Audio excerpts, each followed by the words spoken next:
Bueno, bienvenidos, bienvenidas. Hoy es martes 13 de octubre y vamos a comenzar en la reunión de hoy conversando, en este caso, con John Stuart Mill, un representante del utilitarismo. Perdón, ¿hay alguien? Norberto, ¿puede ser que tu micrófono esté emitiendo sonido? Ok. Ahí lo sigo. Ok. Les decía, vamos a conversar con Stuart Mill, un representante de la filosofía utilitarista, nacida en el seno del movimiento el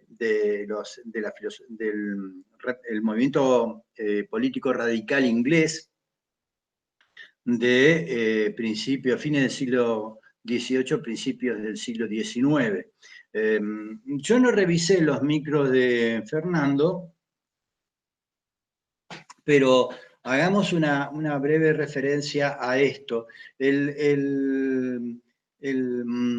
La filosofía radical inglesa alude a un movimiento que comienza con Bentham, Jeremy Bentham, en tanto su interés radicaba en tratar de modificar, de renovar la legislación de Inglaterra, que se había mantenido prácticamente sin ningún tipo de reforma importante desde la Revolución Inglesa que nosotros vimos ocurrió en 1688. Bueno, desde entonces hasta vísperas del siglo XIX prácticamente no se había modificado la legislación y Bentham entendía que había que expurgarla de una serie de incoherencias, de sofismas, de cierto oscurantismo legal, y en ese movimiento de renovación jurídica legal llegó a entender que no bastaba con modificar la legislación, sino que también importaba quién mantenía esa legislación, en el sentido de quién la impulsaba, quién la iba a ejecutar. Y en ese sentido llegó a la idea de que, bueno, esto era o necesitaba de un gobierno popular, de un gobierno democrático que pudiese, a través de la renovación permanente y periódica de sus miembros, de sus representantes, pudiese evitar que el gobierno se convirtiese en bueno, una residencia de intereses siniestros. Ahí es cuando se reúne o confluye con James Mill, el padre de John Stuart Mill, y el radicalismo filosófico se acerca al movimiento de reforma política y en este sentido de impulsar una reforma electoral. Que ocurre finalmente en 1832 y hacia fin de siglo en dos oportunidades más, ampliando la ciudadanía. Pero permítame hacer unos señalamientos acerca del utilitarismo y lo que pensaba Bentham y Mill al respecto, James Mill. La idea del utilitarismo es que hay que encontrar una guía, una orientación para el legislador, algún parámetro que definiese qué orientación debía tener las leyes. Y en este sentido piensan que un principio válido para esta orientación de la legislación sería el principio de la utilidad, un principio básico que dice que los hombres nos movemos atraídos por el placer y huyendo del dolor, procurando el mayor bienestar. Todos queremos estar bien o mejor a cada momento. Por lo tanto, el principio utilitario va a sostener que la legislación debería promover la mayor cantidad de felicidad posible para el mayor número de personas. Esta es un poco la idea a grandes rasgos del utilitarismo.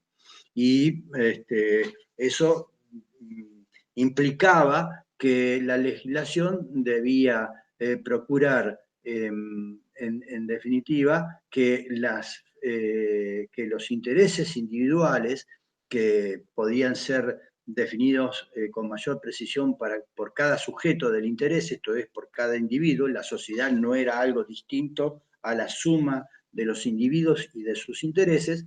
Esto implicaba que cada quien podía y debía alcanzar la felicidad tal como la podía percibir, tal como la podía entender. Esto en el supuesto, digamos, con el supuesto implícito de que nadie podría perseguir una idea de felicidad que pudiera conculcar la persecución de otra persona, de otro individuo, la persecución por otro individuo de su propia idea de la felicidad. Para eso estaba el Estado. El Estado político debía su utilidad precisamente, entre otras cosas, para facilitar la concurrencia de los intereses y de tal manera lograr una especie de normativa que pudiese evitar que los conflictos de intereses obstaculizasen este principio general de lograr la felicidad. En este sentido, el Estado que se imaginan los utilitaristas es un Estado que tiene que brindar el marco de la mayor libertad posible, porque si cada quien tiene que perseguir la felicidad tal cual la entienda, siempre respetando el mismo derecho en los demás, esto implica que el Estado tiene que ampliar los márgenes de libertad individual. En cuanto a la producción, a la suficiencia de bienes materiales, esto debía quedar a cargo del propio trabajo de las personas. Y si bien la teoría utilitarista aconseja la redistribución de riquezas, porque obviamente una unidad más de un bien dado para una persona ya rica implicaría mucha menos felicidad que la que le suministraría esa misma unidad de riqueza para alguien que no tiene nada. Con lo cual se ganaría mayor felicidad en un cálculo aritmético de felicidades individuales sumadas, restadas los dolores o displaceres. Pero estas tendencias o estas conclusiones redistribucionistas tuvieron un límite más bien cercano, porque eso pondría en peligro, hubiese supuesto poner en peligro el principio de propiedad privada y el disfrute que del trabajo podía obtener cualquiera que lo emprendiese. Si uno ponía en cuestión el principio de la propiedad privada, podría poner en peligro digamos, la predisposición de todo el mundo a trabajar y a afanarse por conseguir esto que en realidad podemos decir es la felicidad resumida en una unidad muy básica, el dinero. Es a través del dinero que cada uno de nosotros puede satisfacer sus necesidades y es más, obtener el placer que mejor prefiera. Por lo tanto, la idea que del Estado tenían estos pensadores era la de que el Estado tenía esta función, como yo les decía, de lograr coordinar los intereses individuales, los comportamientos singulares de los individuos, en procura de que cada quien pudiese alcanzar entonces la felicidad tal cual el sujeto la podía percibir y solucionar los conflictos que esto podría traer aparejado en el conflicto de intereses a corto plazo. Como una especie, yo creo que había mencionado esta idea de mano invisible por debajo de la mano invisible del mercado, de la política, de la economía política clásica. Ahora, ciertamente que Bentham y James Mill hablaban de algunas características de los placeres a perseguir. No todos los placeres obviamente podrían ser, o todas las ideas de felicidad podrían ser legítimas, porque, por ejemplo, a alguien le podría producir mucho placer matar a su semejante, por ejemplo, un asesino serial, pero eso no sería beneficioso para la sociedad y obviamente produciría mucho más displacer que el placer que este individuo podría obtener.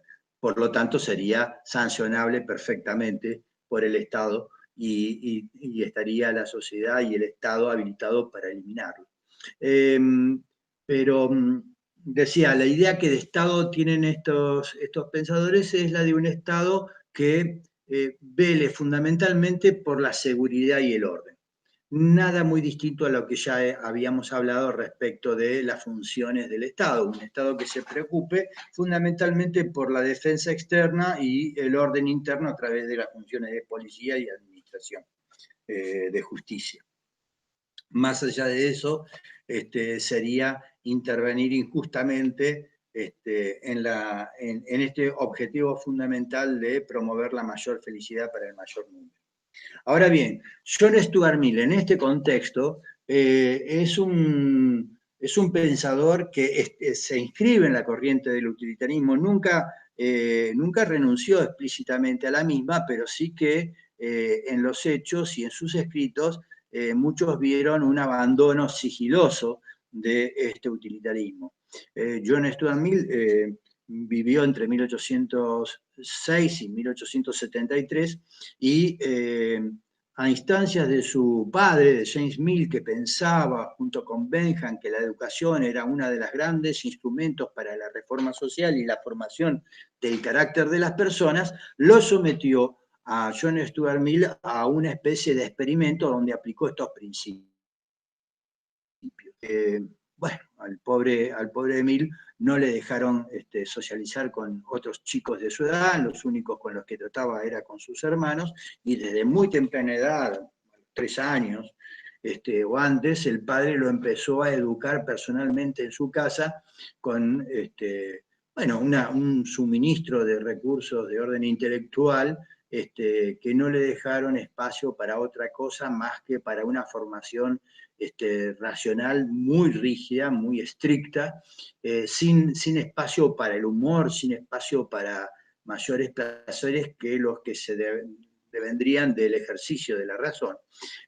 La única arte que se le permitió a John Stuart Mill fue la música, y claro, esto cómo terminó con un individuo que de todas maneras obviamente era extraordinario, pero bajo ese régimen logró ser más extraordinario todavía, al punto que ya a los 14 años escribía artículos políticos, sociales, filosóficos, morales, y bueno, desde muy joven ya tenía a los 16, 17 años la erudición que alcanzaba un hombre leído, un hombre sabio, a los 30 y pico de años. Esta era la catadura intelectual de John Stuart Mill. Claro, esto trajo aparejado una crisis emocional muy importante en su vida, en 1821, a ver, déjeme ver, en 1826-27 tuvo una crisis emocional muy importante que le llevó a revisar sus posiciones frente a las tesis utilitaristas, y sostuvo que en realidad el utilitarismo debía ser un distingo entre placeres.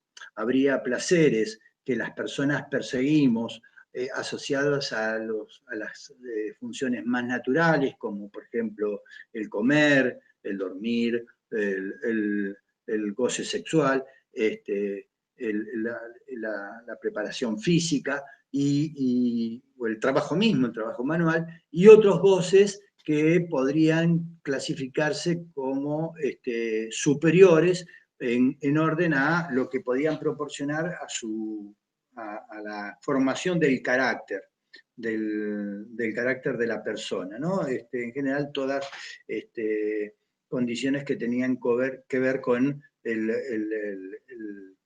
ensayo de la razón, de la argumentación, de la deliberación. Y en ese sentido, Jon Stewart se aparta de ese utilitarismo de su padre y de su discípulo, o mejor dicho, de su padre y su maestro Bentham, para volcarse a una forma de utilitarismo mucho más imbricada en lo que es el desarrollo personal de la persona, en el desarrollo personal del individuo, mejor dicho. Y es en ese contexto que piensa que la forma en que un individuo y una sociedad logran lo mejor de sí mismo, esto es el desarrollo, es el marco de la mayor libertad individual posible, un poco a la manera en que lo habían planteado anteriormente los utilitaristas respecto de la idea de Estado.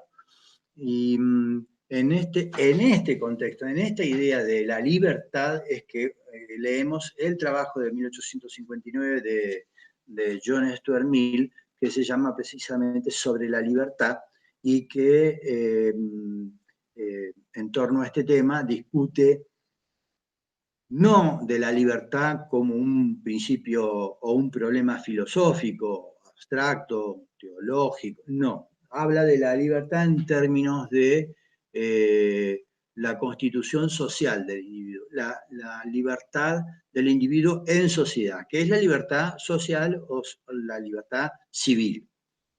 Tratar de la libertad civil, de la libertad social, alude entonces a qué tipo de relación tenemos nosotros los individuos, singularmente considerados, con la sociedad y más concretamente con el poder político.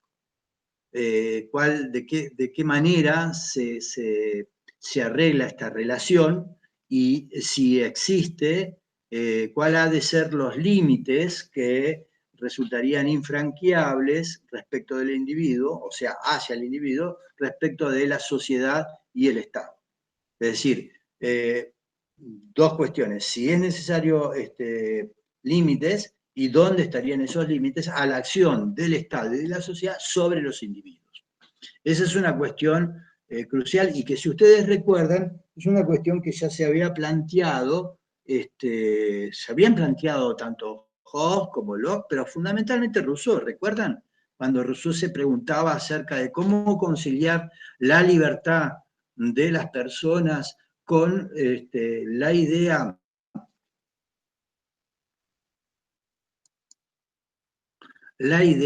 de una autoridad. Y es un poco hoy mismo lo que atraviesa muchos de nuestros debates públicos, acá y en todas partes donde la democracia se enfrenta con su puesta en práctica, su funcionamiento. Acá debo hacer una aclaración, como una nota al pie, para que haya un poco menos de confusión conceptual, que la pueda haber. Cuando nosotros hablamos del liberalismo del siglo XIX, empezamos diciendo que esas personas no eran demócratas. Por supuesto que no eran demócratas en el sentido contemporáneo, en cómo nosotros creemos la democracia. Pero es más, aborrecían o rechazaban, mejor dicho, el gobierno democrático como forma de gobierno, por entenderla, creo que ya lo habíamos hablado de esto, una forma que no era adecuada. No era adecuada al establecimiento de un orden estable, abierto al progreso. Pero más temprano que tarde, en la medida en que la sociedad se fue complejizando en el transcurso del siglo XVIII, al amparo de la revolución, decíamos, económica por un lado y política por el otro, bueno, como quiera que sea, esa sociedad se fue complejizando, y entre algunas de estas consecuencias es las crecientes presiones en el sentido de un gobierno representativo, de un gobierno popular, donde el principio democrático empezaba a tomar forma. Con todas las prevenciones del caso, el liberalismo lo fue entendiendo como un estado inevitable de la sociedad por venir. Pero por el otro lado, con muchas prevenciones respecto de lo que había significado el pueblo en el ejercicio de una soberanía directa, como fue en los periodos más radicales de la Revolución Francesa, esto también ya lo señalamos, pero por otro lado, en una sociedad donde crecía el industrialismo, crecía el Estado político, eh, movimientos como los vinculados a la construcción de la nación, eh, las estructuras corporativas y las estructuras crecientes, políticas iban planteando cada vez con más urgencia qué lugar le cabía a la libertad individual. Entonces, esta nota al pie que ahora cierro, digo, quiere señalar que por un lado dijimos que estos liberales eran contrarios a la democracia, pero paulatinamente fueron entendiendo la democracia en un sentido, por un lado, instrumental, como Bentham, como James Mill, en orden a constituir un mecanismo, el del gobierno representativo, que podía controlar al poder y someterlo a responsabilidad. Y en el caso de John Stuart Mill, una idea de el gobierno popular como una forma limitada, por cierto. Cuando habla de gobierno popular está hablando de un gobierno representativo, donde las asambleas están constituidas por representantes que no lo pueden ser todos, si bien está abogando por la expansión del sufragio, incluso para las mujeres, piensa que cualquiera que ha de participar en la política tiene que mostrar un mínimo de capacidad, saber leer, escribir, hacer algún cálculo matemático y cosas por el estilo. Entonces, se va aceptando la idea del Estado social y paulatinamente se va aceptando la idea del gobierno popular, el gobierno democrático, con las prevenciones del caso, prevenciones que expresa claramente John Stuart Mill en este texto, así como otros pensadores como Constant, como Tocqueville, que precisamente fallece en el año en que sale publicado sobre la libertad, otro liberal que escribió La democracia en América y que mantuvo una correspondencia más o menos asidua con John Stuart Mill, porque ambos abrigaron los mismos temores acerca de el lugar que le cabría a la libertad individual frente a estos procesos políticos, sociales, en desarrollo. Concretamente, la democratización de las sociedades. Y expresado esto en dos temores específicos. ¿Cómo podía la tiranía de la mayoría abolir, conculcar los derechos de las minorías, tanto en lo político como también en lo social a través de la opinión pública, esta última? Bien, quizás me he adelantado un poquito a las cuestiones que teníamos que leer para hoy, pero bueno, que sirva al menos como un acercamiento, un approach a estas lecturas. Bueno, teníamos que leer concretamente sobre la libertad de 1859, como dijimos recién, la introducción, el capítulo 2 y el capítulo 4, ¿no?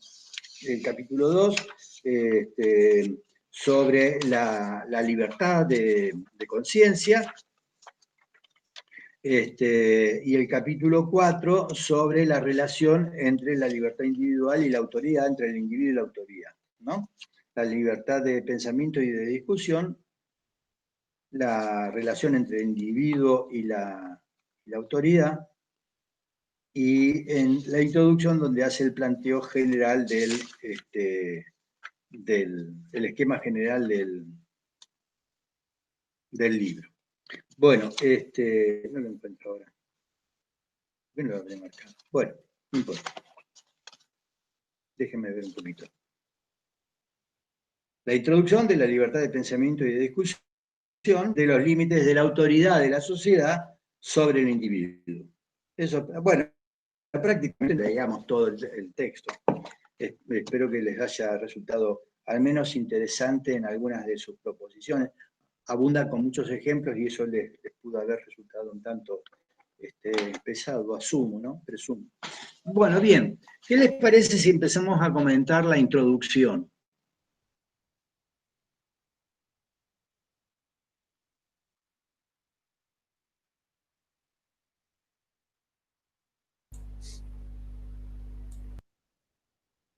Bueno, entonces ahí cuando ustedes dicen, sí, nos parece bien, profe, bueno, yo tengo algo que decir. Sí, adelante, Dante. Franco. No, te estaba diciendo, dale. Dale vos. Bueno, bueno, acá en la introducción nos plantea claramente lo que yo estaba un poco adelantando, ¿no? El objeto de este ensayo no es el llamado libre albedrío, sino la libertad social o civil, es decir, la naturaleza y límites del poder que pueda ser ejercido legítimamente por la sociedad sobre el individuo. Y va a tratar de plantear que ¿por qué sobreviene esta necesidad? Bueno, porque en algún momento, dice acá un poco más adelante, esta necesidad de tener gobernantes selectivos y temporales llegó a ser el objeto del Partido Popular. Así en general, el Partido Popular, el Partido Democrático, el partido que cree que el pueblo tiene que estar representado en el gobierno, donde exista tal partido, se abandonaron de una manera bastante general los esfuerzos precedentes para limitar el poder de los gobernantes. En esta lucha se trataba de hacer emanar el poder de la elección periódica de los gobernados. Hubo quien comenzó a pensar que se había concedido demasiada importancia a la idea de limitar el poder.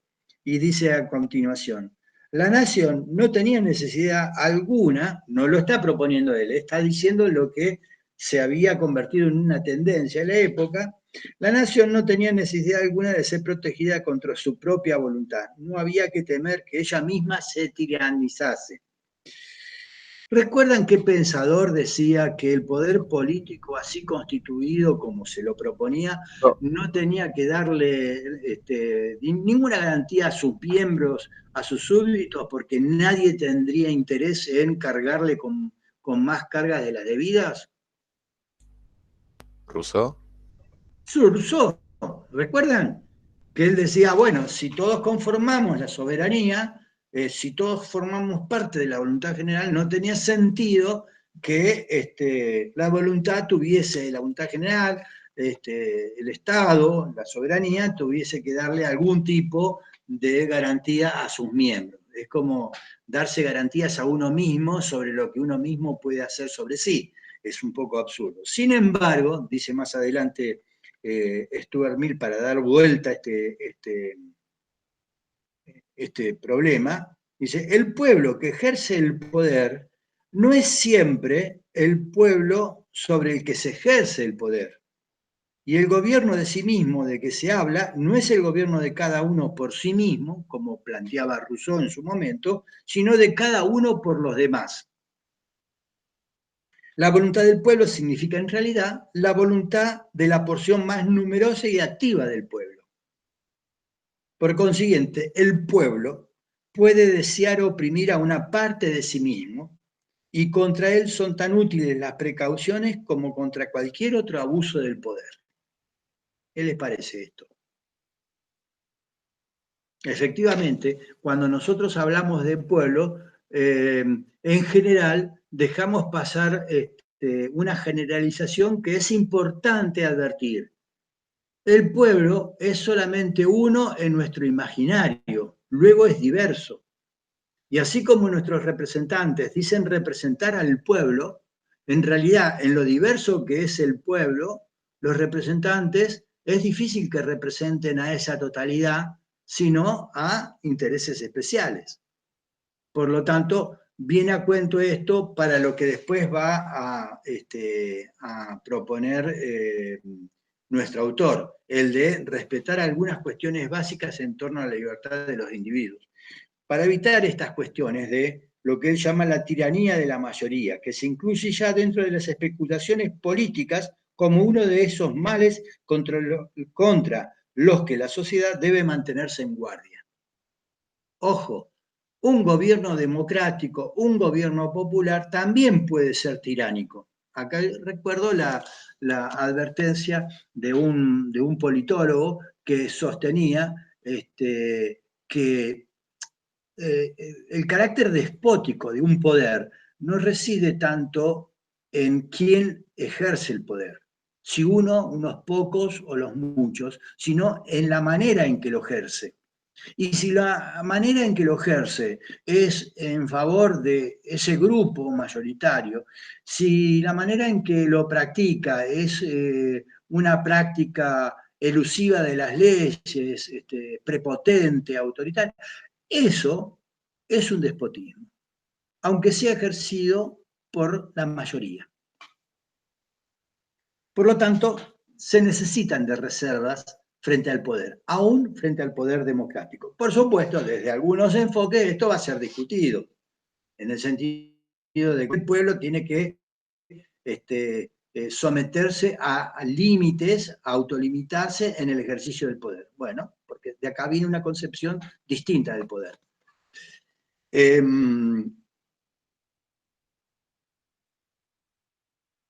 Miren lo que dice acá. Las personas reflexivas observaron que cuando la sociedad es el tirano, no una persona ni unos pocos, no, la sociedad en su conjunto, la sociedad colectivamente y sobre los individuos aislados que la componen, sus medios de tiranizar no se reducen a los actos que ordenan a sus funcionarios políticos.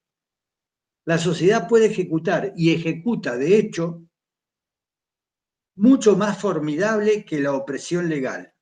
Perdón, me perdí. La sociedad puede ejecutar y ejecuta, de hecho, sus propios decretos. ¿Cuáles serían esos decretos?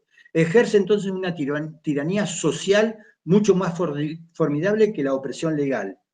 Penetra mucho más a fondo en los detalles de la vida, llegando hasta encadenar el alma.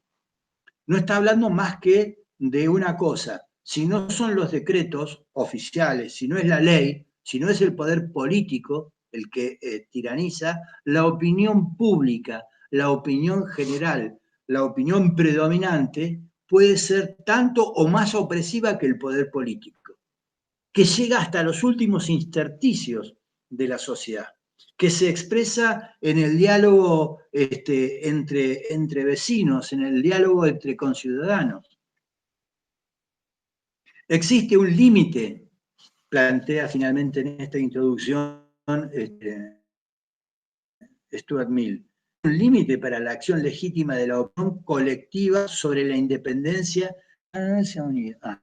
Existe un límite, decía, para la acción legítima de la opinión colectiva sobre la independencia individual. ¿Cuál es ese límite a la acción legítima? Encontrar este límite y defenderlo contra toda usurpación es tan indispensable para la buena marcha de las cosas humanas como para la protección contra el despotismo político. Encontrar entonces esa forma, esa frontera, ese límite entre el individuo y la sociedad, entre el individuo y el poder político, es la forma más sana de que marchen las cosas de la sociedad y de la sociedad política también.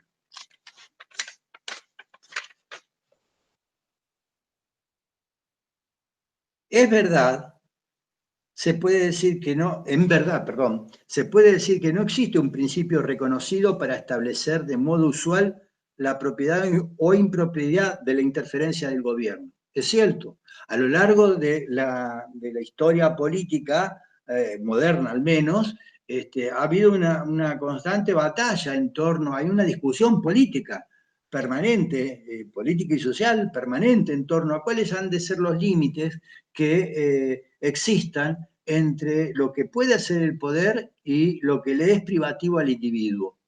Y no es propio solamente de los liberales, que en este caso se preocupaban sobre la posibilidad del poder político avanzando sobre el individuo.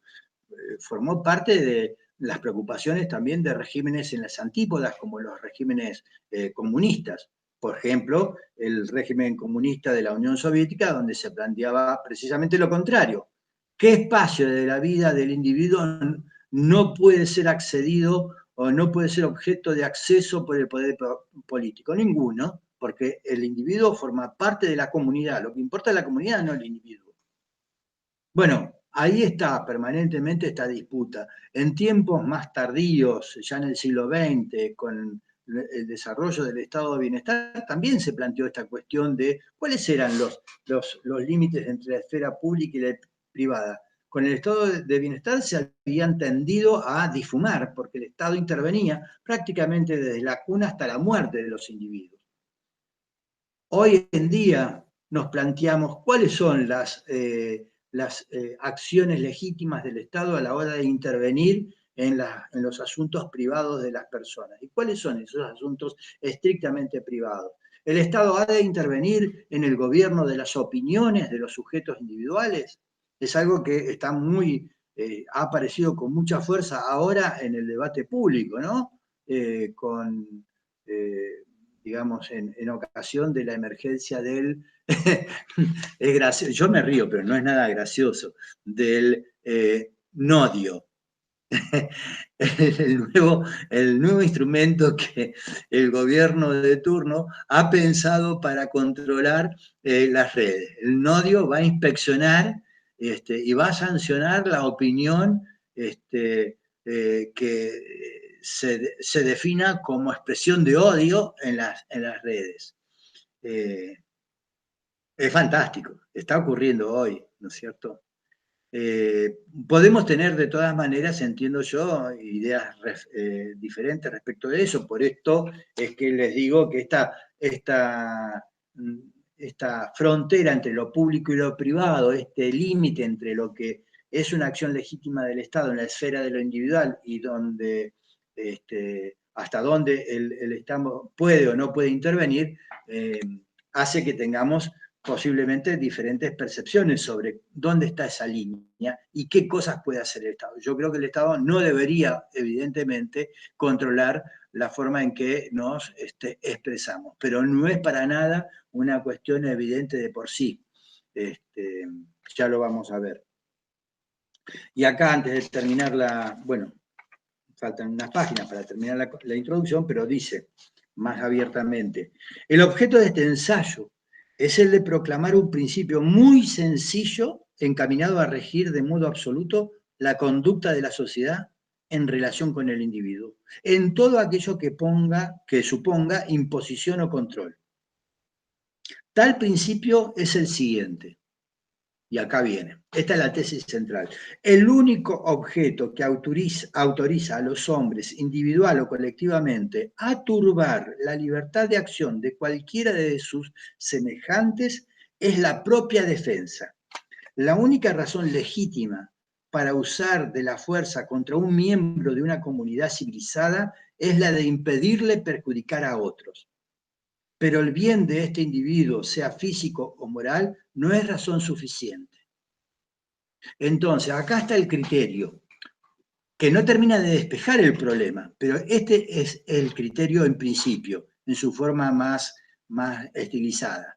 La única razón por la cual es legítima que el Estado o la sociedad intervenga en la esfera privada de los asuntos de un individuo es porque el proceder de este individuo, lo que haga este individuo en su esfera de acción libre de impedimento, está perjudicando a otros individuos, a la sociedad, al Estado. En ese caso, entonces estaría justificado. Pero si esto no ocurriese, no es por el propio bien del sujeto individual que puede la sociedad o el Estado intervenir. Alguien puede llevar adelante prácticas que son nocivas para sí mismo y eso no justificar que ni el Estado ni la sociedad intervengan.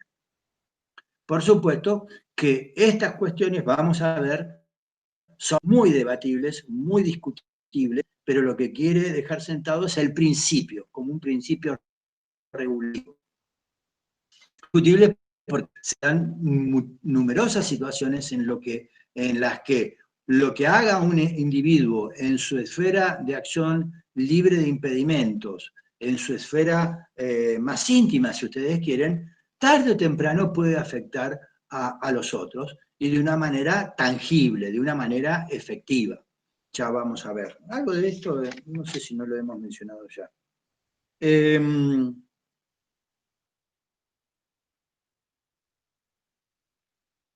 Profe, le hago una pregunta. Sí, Francisco, sí, adelante. Desde el punto de vista de Mill, supongamos que una persona tiene una creencia religiosa particular y eso afecta al resto de la comunidad. ¿El Estado estaría en la facultad de intervenir? ¿O si el Estado considera que esa creencia religiosa puede afectar a la comunidad? No, no, porque así entraríamos y así se produjo a lo largo de la historia, y Mill lo abona con numerosos ejemplos que hacen largo algunos de los capítulos, sobre todo el de la libertad de pensamiento, de conciencia. Así es como se han desarrollado procesos ominosos como las de persecuciones religiosas. No.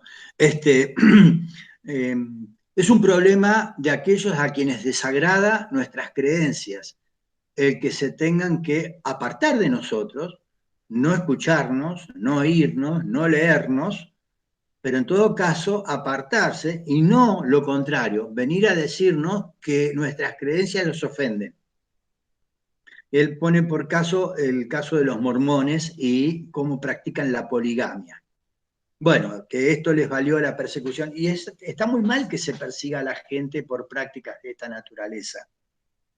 Porque en definitiva son prácticas que estos mismos individuos lo hacen usualmente de manera voluntaria. Las propias mujeres aceptan esa situación como más atractiva que el quedar soltera. Por lo tanto, las creencias religiosas no pueden ser objetos de persecución. Si esas creencias religiosas llevasen a los individuos a una práctica ilegal, como por ejemplo a su vez practicar la persecución de otros grupos religiosos, entonces sí, pero lo que se estaría de alguna manera interviniendo, penalizando, tratando de disipar, es la práctica de la violencia intergrupal, pero no la práctica de una creencia en particular. Es como, por ejemplo, y ya vamos a avanzar sobre ello más adelante, pero es como, por ejemplo, cuando se quiere aplacar ciertas opiniones que nos desagradan de manera particular. No debería ser así. Debería ser que nosotros no le prestemos oídos, no escuchemos, no hagamos caso de las creencias y de las formas en que se expresan esas creencias, siempre y cuando no nos dañen. Si nos dañan, si nos dañan moralmente es una cuestión nuestra. Por ejemplo, si va una persona propalando por la calle la, la necesidad de que las razas vivan cada una separada de otra, en principio hoy se la perseguiría porque hay una intolerancia bastante importante. Pero en principio se hace más mal que bien suprimiendo una opinión por desagradable que nos parezca. Bueno, Francisco, espero haber sido claro. Las creencias religiosas en sí mismas no pueden ser objeto de persecución, porque si lo fueran, estaríamos, entre otras cosas, sosteniendo que hay una creencia verdadera. Y esa creencia verdadera, incluso si la tuviésemos, no nos habilitaría a suprimir cualquier otra creencia distinta. Esto es, por ejemplo, el problema de los fundamentalismos, cuando la creencia se vuelve de una manera radical la única que tiene a consideración del sujeto de esa creencia, la única que tiene validez para sostenerse públicamente y combate cualquier otra, esa creencia se convierte en una creencia fundamentalista. Y entonces sí es un peligro para los demás, porque lo que empieza a practicar el sujeto de esa creencia es la intolerancia. Francisco, ¿te lo aclaré? Sí, espectacular, muy claro, profe. Gracias. Igual, de todas maneras, Gracias. Igual, de todas maneras, léelo cuando tengas tiempo, al artículo de libertad de conciencia y de pensamiento, donde está el propio Mill aduciendo, argumentando y contraargumentando por qué hay que sostener esta posición y no la de la persecución, porque es muy interesante. Estaba por acá. Esto es un poco el corolario. Para que esta coacción, la del Estado de la sociedad, fuese justificable, sería necesario que la conducta del hombre en cuestión tuviese por objeto el perjuicio de otro. Por ejemplo, cuando un ladrón trata de vulnerar la propiedad de otra persona. Para aquello que no atañe más que al mismo sujeto, su independencia es de hecho absoluta. Sobre sí mismo, sobre su cuerpo y su espíritu, el individuo es soberano. Esto quiere decir que ni la sociedad ni el Estado, aún persiguiendo un interés superior, puede hacer de nosotros, los individuos singulares, instrumento para alcanzar ese bien común si no es voluntario por parte de los sujetos. ¿De acuerdo? Y acá dice algo que es bien interesante. Ahora, esto que estamos introduciendo como objeto de este ensayo, solo se puede pensar, reflexionar, discutir acerca de los pueblos civilizados, los pueblos que ya están en la ruta del progreso. Pero fíjense lo que dice. El despotismo es un modo legítimo de gobierno cuando los gobernados están todavía por civilizar, siempre que el fin presupuesto sea su progreso y que los medios se justifiquen al atender realmente este fin. ¿Qué les parece esto? Lo releo.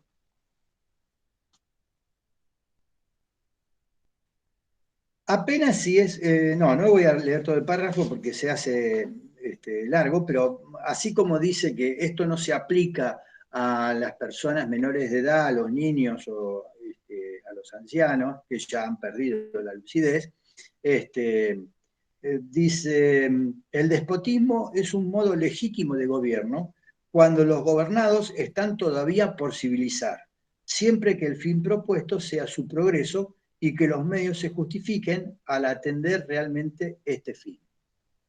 Acá es algo un poco caprichoso, esta idea de que, bueno, ¿quién define el que una persona, una sociedad, esté en un estado no civilizado? Claro, hay un eurocentrismo, un antropocentrismo acá muy importante, ¿no? Un etnocentrismo sería mejor decir, muy importante. Todos los que no se parezcan a mi forma de razonar, a mi capacidad para discutir y demás, serían un pueblo no civilizado y a estos no les cabría esta discusión. A estos les cabría un gobierno despótico que impusiese un orden hasta que este pueblo esté en condiciones de hablar por sí mismo y de deliberar razonadamente. Lo curioso es que el despotismo venga a ser, digamos, el partero de esta mayoría de edad de las sociedades, cosa que nunca ocurrió gracias a él, sino a pesar del mismo o contra el mismo. ¿No es cierto? Es curioso que John Stuart Mill sostenga esto. Más adelante lo va a matizar. Ahí entra su visión utilitarista. Claro, exactamente, sí. A ver, porque lo cierto, claro, pero de su utilitarismo, la idea de el progreso, del autodesarrollo, cosa que está muy lejos de las personas que para él no forman parte de la civilización. Por ejemplo, los pueblos bárbaros, según él, incivilizados. La cuestión es quién define quién es el bárbaro, quién es el incivilizado. Y esto es una cuestión que no es para nada evidente. Y hace problemática esta proposición de Stuart Mill. La imposición, ya sea de forma directa, ya bajo la penalidad por la no observancia, no es ya admisible como medio de hacer el bien a los hombres. Esta imposición solo es justificable si atendemos a la seguridad de unos individuos con respecto a otros. De nuevo, el mismo tópico. La única razón por la cual el Estado o la sociedad puede intervenir es cuando la acción de un individuo está de alguna manera perjudicando de manera evidente a otra persona en sus intereses, en sus derechos. Considero que la utilidad acá viene, Jean, lo que estabas diciendo, considero que la utilidad es la instancia suprema de toda cuestión ética, pero debemos entenderla, y acá viene lo que yo dije en la introducción, en el sentido más amplio del vocablo, como fundada en los intereses permanentes del hombre en cuanto ente progresivo. Entonces, insisto, acá el criterio sigue siendo el de la utilidad, pero entendido en un sentido más amplio. Y ese sentido más amplio implica que la utilidad se la entiende fundada en los intereses permanentes del hombre. ¿Y cuáles son esos intereses permanentes? Son propios del hombre progresivo, del hombre que se está conformando en su carácter, el hombre civilizado. Esto de los intereses permanentes también es disputable. Después se va, creo que todos podremos... Sí. Jean. Perdón, ¿hay interferencia cuando hablo? Porque recién me dijeron que hay interferencia. Un poquito, pero yo alcancé a entenderte. Por ejemplo, ahora, antes de que empezase a ser audible, había una interferencia, pero empezaste a hablar y se escuchó perfectamente. A lo mejor te quieren censurar. No, es que me dijeron que les rompí los oídos. No, pero te quería decir algo con lo que... Bueno, vos qué le tenés que decir ahí. Mirá, es problema de tu audífono. Yo estoy hablando normalmente, así que el problema lo tenés vos. Sí, dale, decime. No, porque justamente con ese tema de John Stuart Mill, del pensamiento sobre las sociedades como subdesarrolladas, a pesar de que supuestamente él se llama liberal, literalmente estaba a favor del esclavismo, en cierto sentido, en su libro que se llama The Black Question, la cuestión negra. Él, como para él, la libertad es como relativa, no va en derechos naturales, sino que es algo que se puede medir dependiendo del plano social. Para él, si los ingleses iban y se llevaban a, no sé, diferentes personas de África para las Indias o Inglaterra, eso podía estar bien porque supuestamente eso podía hacer más feliz a los negros. Pero era algo esclavista, o sea, totalmente antiliberal.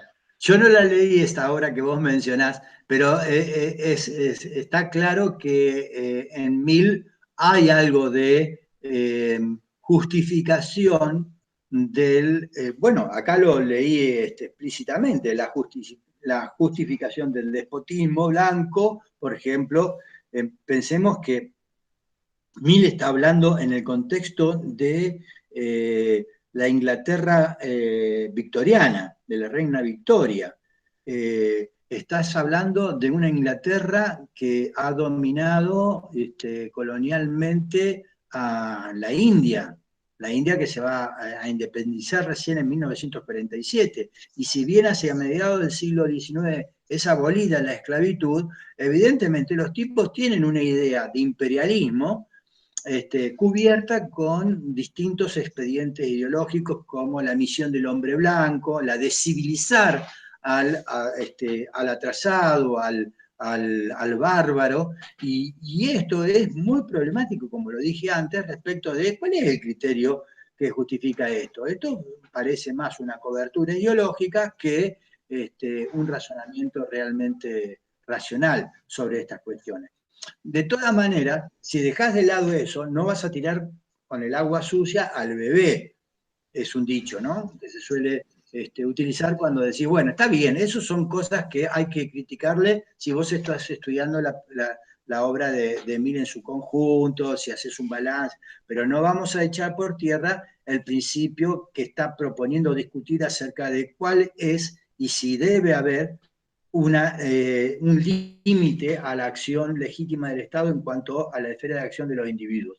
Eso es lo importante en este momento, más allá de que podemos hacer esas críticas. Es lo mismo que planteaste vos la otra vez y que me obligaste a buscar acerca de que las cuestiones planteadas por la economía política escocesa, Smith concretamente, ya habían sido tratadas anteriormente y mejor por los escolásticos de la escuela de Salamanca.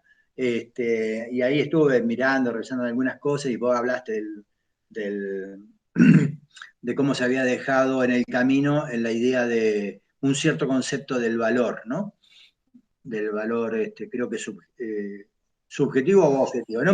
No recuerdo bien la cuestión, pero aunque eso fuera así, efectivamente lo vi, que después lo recastaban las teorías económicas contemporáneas, como la escuela austríaca, eso no quita de que estos tipos hayan pensado la sociedad como la pensaron, y eso era lo que apuntaba. Ahora, si lo vemos desde el punto de vista de la teoría económica, bueno, vale ese tipo de discusiones. Acá lo mismo. Si estuviésemos discutiendo si el liberalismo aceptaba o no aceptaba el imperialismo y cómo esto podía condecirse con los principios de libertad, autodeterminación, autonomía personal y demás, es otra cuestión.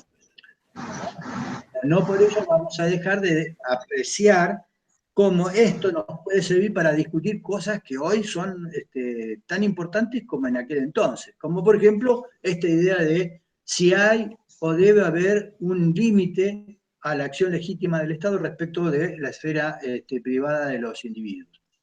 Y en qué medida, dónde se debe fijar y cuáles son los criterios para que pueda ser traspasado por el Estado.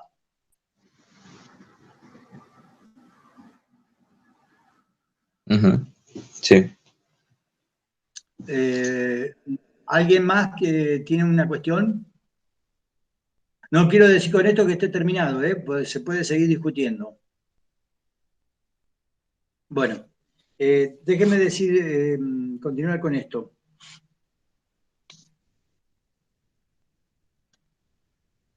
Bueno, repite constantemente el mismo tópico, que ya debe quedar claro para ustedes cuál es, y acá dice concretamente: hay una esfera de acción en la que la sociedad, como distinta del individuo, no tiene más que un interés indirecto, si es que tiene alguno. Nos referimos a esa porción de la conducta y de la vida de una persona que no afecta más que al propio sujeto y que si afecta igualmente a otras personas, lo hace con su previo consentimiento. Esto puede ser discutido, pero termina diciendo: esta es la esfera propia de la libertad humana. Comprende, en primer lugar, el dominio interno de la conciencia. Acá empieza a enumerar lo que nosotros entendemos como libertades civiles fundamentales. Comprende, en primer lugar, esta esfera de la libertad humana, el dominio interno de la conciencia. Acá está lo que vos planteabas, Francisco, acerca de la religión. Exigiendo la libertad de conciencia en el sentido más amplio de la palabra. O sea, que tendrá que ver con la conciencia, con la religión, pero también con la libertad de pensar y de sentir. Y lo dice acá, la libertad de pensar y de sentir, la libertad absoluta de opiniones y de sentimientos sobre cualquier asunto práctico, especulativo, científico, moral o teológico. Profe, John, a ver, déjame ver que te vea hubo una intervención y se me borró porque yo no lo tengo abierto. Profe, yo no entendí bien sobre la libertad de prensa. Lo podemos tratar en particular, pero la libertad de prensa, lo dice acá, la libertad de expresar y de publicar las opiniones puede parecer sometida a un principio diferente, pero no, es sobre el mismo fundamento.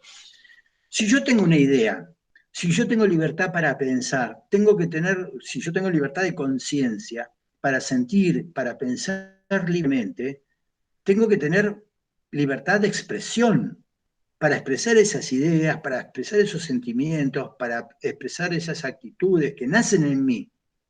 Y por lo tanto, dentro de esa expresión, está la posibilidad de expresarla, de transmitirla a alguien más, aunque esté lejano a mí, a través de la prensa.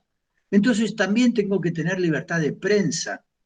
Hoy se diría libertad de los medios. La libertad de expresión en sentido amplio implica libertad de los medios de comunicación, libertad en los medios o en las redes de comunicación social, la libertad para comunicarse libremente entre las personas y de proferir las expresiones que, aún con desagrado por parte de los demás, nosotros deberíamos poder estar en libertad de hacer. La libertad de prensa tiene que ver con esto, que aunque al gobierno no le guste que un periódico, la prensa en su conjunto, lo critique, lo tiene que hacer, lo tiene que aceptar, lo tiene que tolerar, forma parte del juego democrático. Si ve que de 10 periódicos 9 lo critican, no tiene por qué pensar que es una conspiración. Si no le gustan las ideas que circulan en las redes, pues las tiene que tolerar, porque son las expresiones de las personas. Ahora, si las personas quieren circular en las redes imágenes de pedofilia, bueno, eso evidentemente es una prueba de que se están vulnerando los derechos de una persona, y en ese caso son punibles, y por lo tanto son punibles también la expresión de esas imágenes, la circulación de esas imágenes. Si se está, digamos, alentando la supremacía de cierta raza sobre otras, esto es debatible si se permite o no se permite, pero lo que no puede ser aceptable es que quienes sostengan esa idea pongan a circular, por ejemplo, por redes, fotos donde se lincha a una persona y se aplauda ese hecho. Evidentemente no, porque hay como una apología del delito, hay una incitación al asesinato, etcétera, etcétera. Admito que hay mucha discusión en torno a cuáles son los límites de la tolerancia en este respecto. Pero sin lugar a duda la libertad de prensa es un principio que debemos defender a rajatabla, incluso cuando pensamos que esa libertad de prensa está siendo mal utilizada por quienes son los medios, por ejemplo, sus principales protagonistas. Porque es peor suprimir un medio que aceptar que ese medio esté promoviendo un interés particular. En última instancia podemos no prestarle atención, cambiamos, no compramos ese diario, no lo leemos, lo podemos a su vez criticar, pero nunca omitir. Pensemos que nosotros podríamos ser los que somos objetos de una omisión, de una censura por parte de la sociedad, solamente por pensar distinto, solamente por no pensar de acuerdo a la idea predominante o hegemónica. Profe, puede ser que Mill decía que además como querer tacharle esta libertad a otro de expresarse sería sostener que uno tiene la verdad absoluta. Claro que sí. Cuando habla acerca de ser infalible, cuando uno suprime una opinión porque dice que es falsa, por ejemplo ahora, con objeto de perseguir a las fake news, ¿no? ¿Quién define cuáles son las noticias falsas? Y en todo caso, ¿cuánta falsedad tiene? Cuando yo suprimo una opinión por falsa, acá nos estamos adelantando, ¿no? Pero cuando yo suprimo una opinión por falsa, estoy presuponiendo o estoy dejando explícito que yo pienso que la verdad la tengo yo. Para saber que esa opinión es falsa, es que estoy presuponiendo que la verdad la tengo yo. Y si yo presupongo, y de hecho estoy admitiendo que yo tengo la verdad, evidentemente se la estoy restando a cualquiera que no piense como yo. Cuando Mill lo que sostiene va a ser algo más matizado. Ya vamos a ir. Pero sí, a tu pregunta respondo, efectivamente, toda supresión implica varios costos que no justifican que se supriman opiniones. Todo lo contrario. De todas maneras, acepto que sobrevive un debate público-político en torno a lo que es legítimo que se exprese y las formas legítimas para expresarlo. Yo mismo muchas veces me he puesto a pensar si es legítimo que una expresión de protesta alcance niveles de violencia como para agredir al otro. Digo, no, esto no es forma de protestar, esta no es una legítima expresión. La violencia nunca puede ser una legítima expresión de una preferencia o de un deseo, de una opinión. Pero vamos por partes.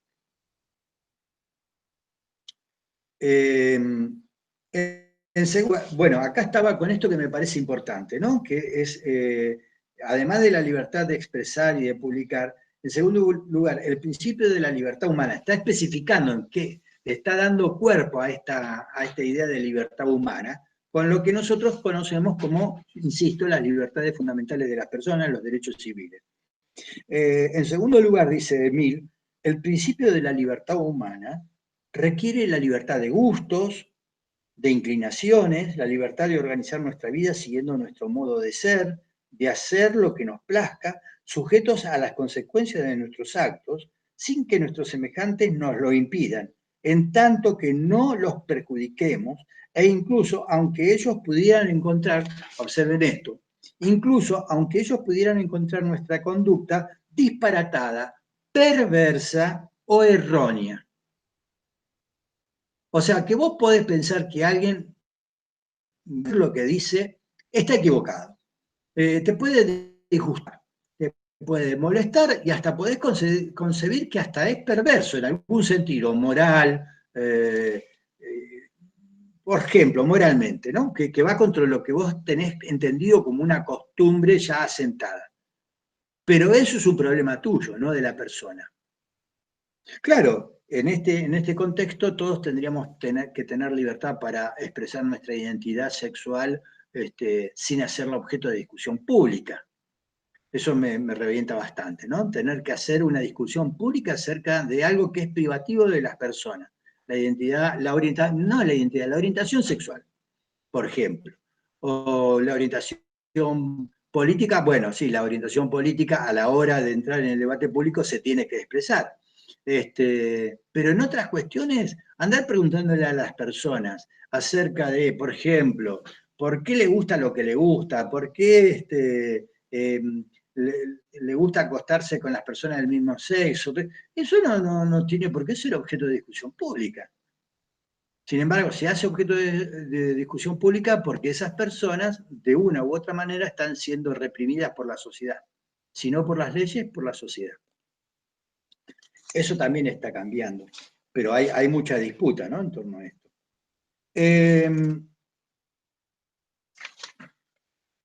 La única libertad que merece este nombre es la de nuestro propio bien a nuestra propia manera, en tanto que no intentemos privar de sus bienes, de buscar la libertad de esta forma, a otros o frenar sus esfuerzos para obtenerla. Cada cual es el mejor guardián de su propio, sea física, mental o espiritual. La especie humana ganará más en dejar a cada uno que viva como le guste más que no obligarlo a vivir como guste el resto de sus semejantes. He aquí entonces la idea de libertad. Vivir cada uno como más le plazca sin privar a otro de la misma oportunidad y que la sociedad ganará más, dejando que cada quien viva de este modo a su entera autonomía, como mejor prefiera, como mejor le plazca, guardando esa reserva de no molestar, de no impedir a otro hacer lo mismo, que andar diciéndole a la gente cómo tiene que vivir. Evidentemente no es esta la idea de un Estado perfeccionista, ¿no es cierto? El Estado no tiene que venir a decirte cómo tenés que vestirte, cómo tenés que pensar, qué podés expresar, qué cosas podés leer. No tiene por qué, no debe. El progreso no está ahí, el progreso está en la libertad para expresar todas las ideas, todas las identidades. En la diversidad se encuentra la pujanza, el progreso, claro, siempre y cuando esa diversidad no termine en conflictos donde los diferentes se persigan unos a otros matándose. evidentemente, no es esa clase de conflicto la que nos parece productiva. No es esa clase de conflicto la que pensaba productiva Maquiavelo, por ejemplo. Existe también en el mundo, continúo con la lectura de Mill, existe también en el mundo una fuerte y creciente inclinación a extender de una manera indebida el poder de la sociedad sobre el individuo, ya por la fuerza de la opinión, ya incluso por la de la legislación. Hoy que esto es una realidad, no solamente por la legislación, que es muy puntillosa, muy minuciosa, que interviene hasta los más ínfimos detalles, aunque nosotros no seamos muy conscientes de ello, pero también la opinión pública y también la tecnología, que hoy permite que el gobierno, las empresas, aquellos que estén interesados pueden entrometerse en nuestra intimidad. Intimidad que nosotros nos ofrecemos también a abrir, haciendo de la intimidad algo que ya es un poco difuso, ¿no? ¿Cuál es el ámbito privado del que gozamos si nosotros nos encargamos de hacerlo público? Es una discusión. Pero, ojo, lo que es una discusión para dar es hasta dónde nuestros datos personales, que nosotros muchas veces no somos conscientes que los estamos brindando, pueden ser utilizados comercialmente y o políticamente, ya sea para orientar nuestros comportamientos de consumo como para orientar nuestros comportamientos electorales.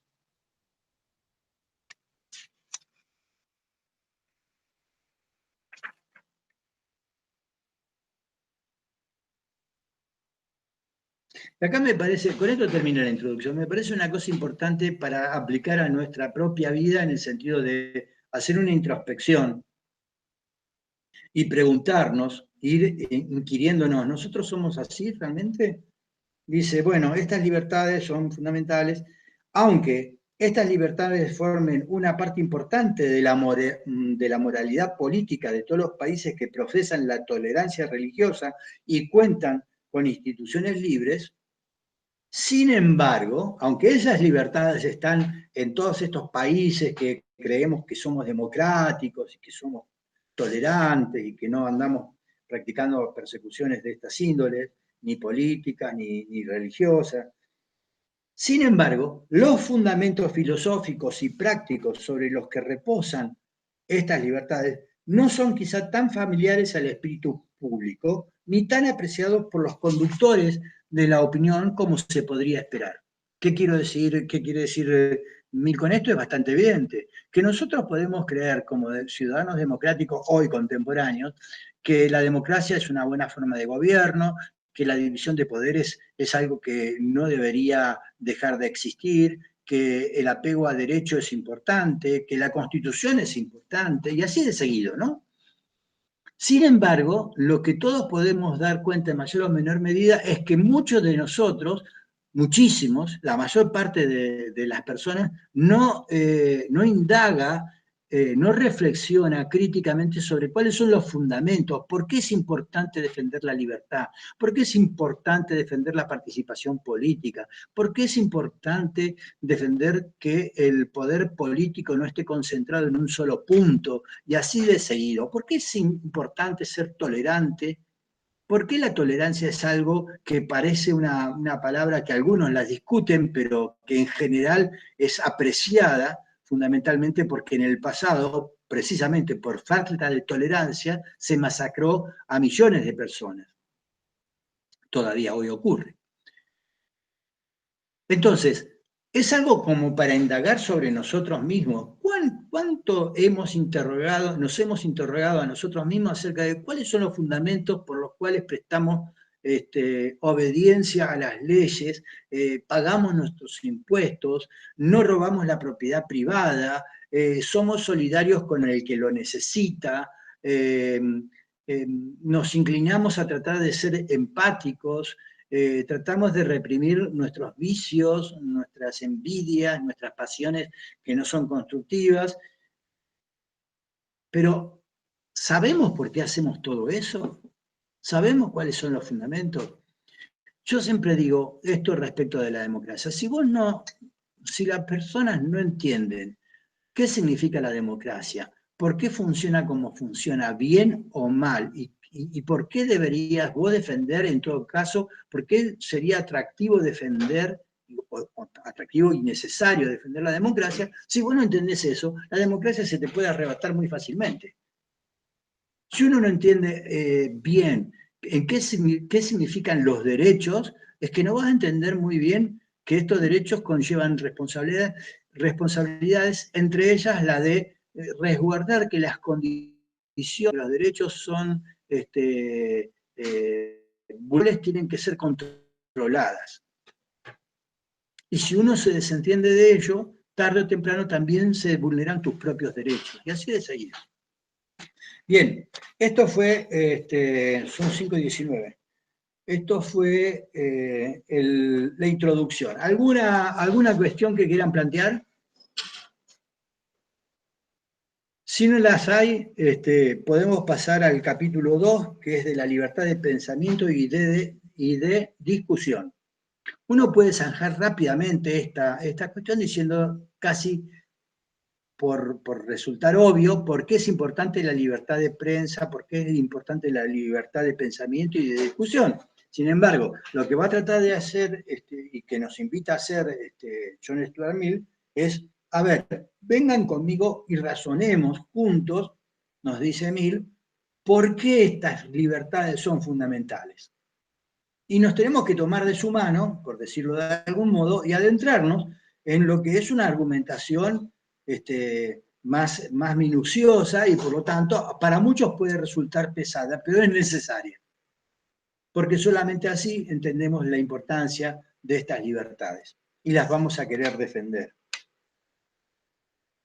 Generalmente dice, no hay que temer en un país constitucional que el gobierno, sea o no del todo responsable ante el pueblo, trate de fiscalizar de modo abusivo la expresión de opinión, excepto cuando, haciéndolo así, se convierta en órgano de la intolerancia general del público. Bueno, hoy no diríamos tanto así, ¿no? Generalmente no hay que temer que en un país constitucional, que en un país democrático, con gobierno popular, se vaya a fiscalizar de manera abusiva la expresión de la opinión pública. No, digo, es un proyecto de esto. ¿Ustedes recuerdan? En la anterior, en la anterior administración en ese entonces presidenta Cristina Fernández de Kirchner, se creó una oficina gubernamental para Ricardo Foster, un intelectual orgánico del kirchnerismo más duro, una oficina que se llamaba, yo no sé si tenía el rango de secretaría, pero lo de menos.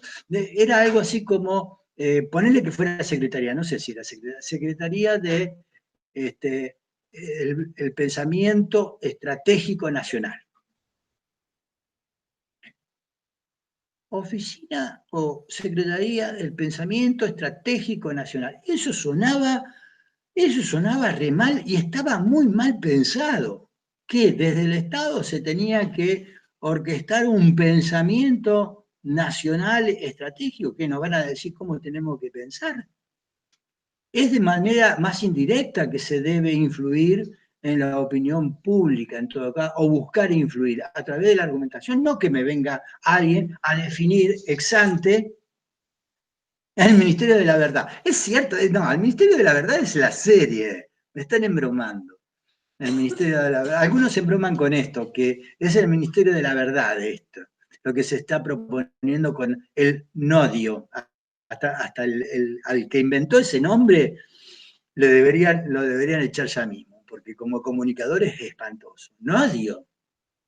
No, odio, sí, bárbaro. La Secretaría de Coordinación Estratégica para el Pensamiento Nacional fue una secretaría del...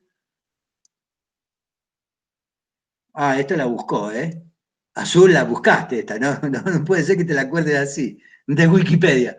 La Secretaría de Coordinación Estratégica para el Pensamiento Nacional Fue una secretaría del Ministerio de Cultura de la República Argentina creada en junio del 2014. Tenía como objeto coordinar el pensamiento político, cultural e ideológico de la Argentina. Coordinar el pensamiento político, cultural e ideológico de la Argentina, organizando encuentros regionales, debates, entre otras actividades. Estuvo a cargo del filósofo Ricardo Forster.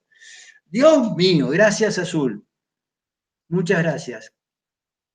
Dios mío. Bueno, estas cosas tienen que alertarnos. Disculpen si hay kirchneristas, con todo respeto se los digo, estas cosas, seas kirchnerista, macrista, comunista, conservador, liberal, lo que vos quieras.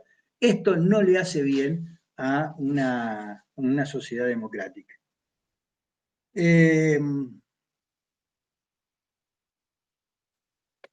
Acá está lo que, a ver, se me fue, Azul creo que era, no sé quién era que decía, aludía a esto, no dejar conocer una opinión porque se está segura de su falsedad es como afirmar que la propia certeza es la certeza absoluta.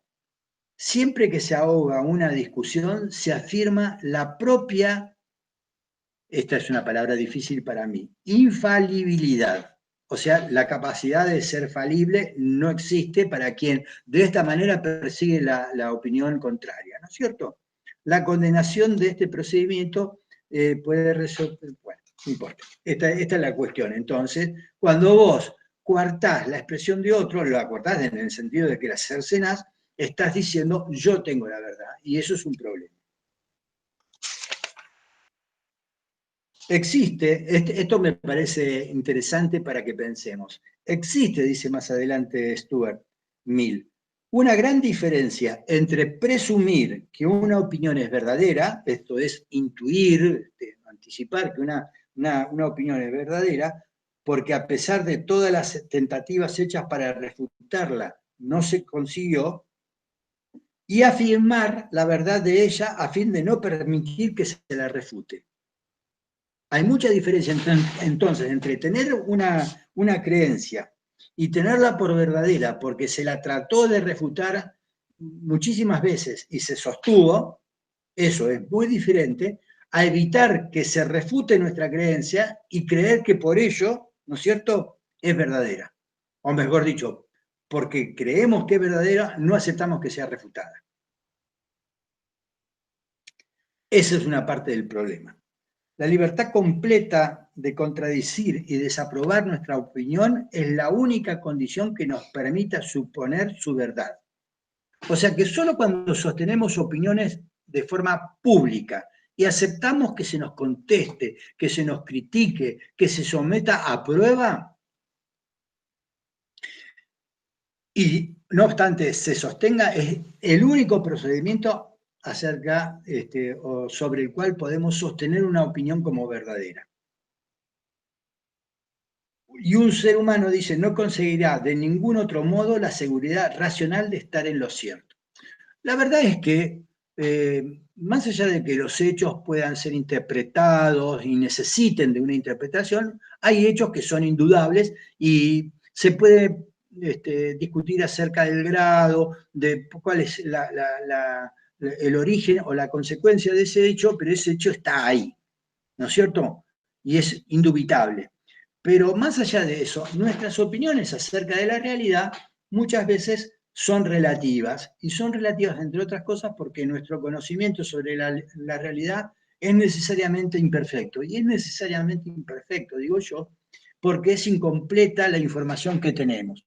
Es prácticamente imposible tener toda la información necesaria sobre una realidad dada. No sé si con la inteligencia artificial esto se podrá saldar, pero en términos políticos, morales, filosóficos, es muy difícil tener toda la información necesaria para sostener que uno tiene la verdad respecto de algo. Uno puede plantearse si hay pobreza o no hay pobreza en la Argentina, pero hay un dato indubitable que es que hay muchos pobres. O sea que pobreza hay. Esto lo tiene que aceptar desde el gobierno hasta cualquier hijo de vecino. Ahora, después se puede discutir cuál es la causa la originó el macrismo, la originaron los grupos empresariales, las responsabilidades de otros. Nosotros solamente hicimos lo que hicimos para tratar de que no fuera mayor. O podemos discutir acerca de las consecuencias. Esto embargará el futuro de la nación, porque de ahí tendremos generaciones menos capaces de pensar, menos autonomía política, etcétera, etcétera. Pero no podemos negar el hecho en sí. Ahora, nuestras opiniones acerca del hecho pueden ser diversas, y en base a eso el hecho adquiere una tonalidad u otra. Pero no podemos decir que nuestra perspectiva del hecho sea la única válida. Tenemos que en todo caso someter la crítica y enfrentarla con otras visiones, con otras perspectivas del mismo hecho, para ver cuál es, en todo caso, más veraz.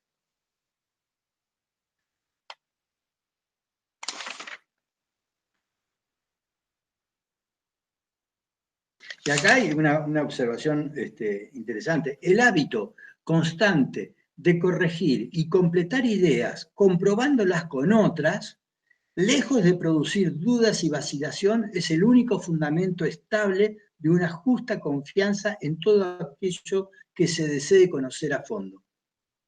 Bueno, nosotros, por ejemplo, en nuestra cultura política, cívica, en nuestra cultura social, aunque existen muchas culturas, de eso soy consciente, muchas subculturas, digamos, pero en nuestro ámbito social, yo no creo que sigamos esta idea. Nosotros solemos precisamente refugiarnos en nuestras propias ideas y en todo caso compartirlas con aquellos que tienen las mismas ideas, y nos tendemos a convertir como erizos que rechazan cualquier otra idea diferente. Eso es lo que me parece. Y eso es lo que hace del debate en la Argentina algo tan difícil de lograr, y de la discusión política una discusión que termina siendo más que un debate, un conflicto. Y eso es lo que en otras oportunidades he dicho. La política en estas latitudes es una de confrontación, es una política basada o recostada en el conflicto antes que en el consenso.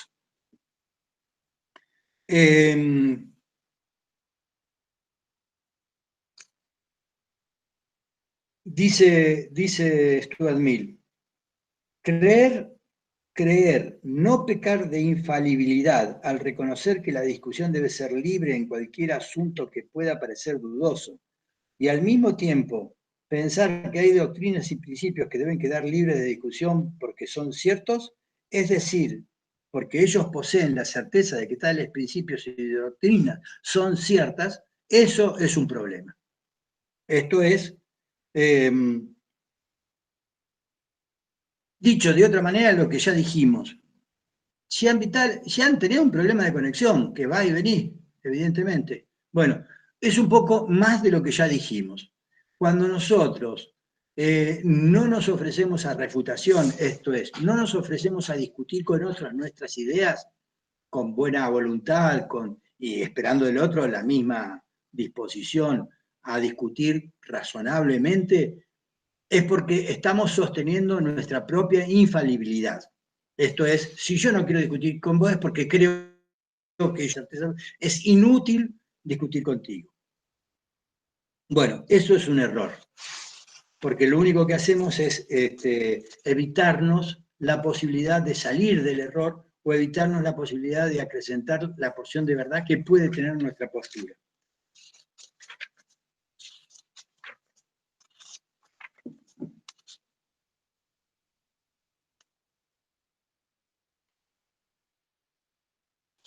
Fíjense si no les resulta más familiar esta frase, cuando dice nuestro filósofo, nuestra intolerancia puramente social no mata a nadie, es cierto, no extirpa ninguna opinión.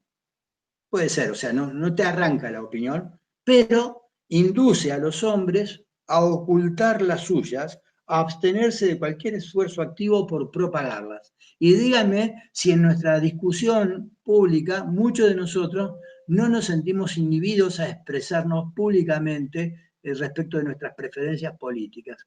En parte porque muchas veces ni siquiera tenemos unas preferencias elaboradas, discutidas con nosotros mismos y con otros, como para tenerlas lo suficientemente sólidas para ir al encuentro del diferente, del que piensa distinto. Por lo general tendemos a encerrarnos en nosotros mismos.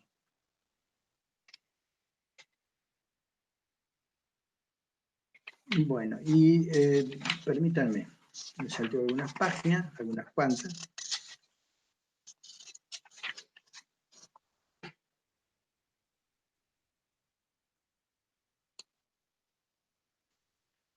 Las opiniones de los hombres no merecen el nombre de conocimientos si no se ha seguido de antemano este proceso mental que es equivalente a una controversia activa con los adversarios.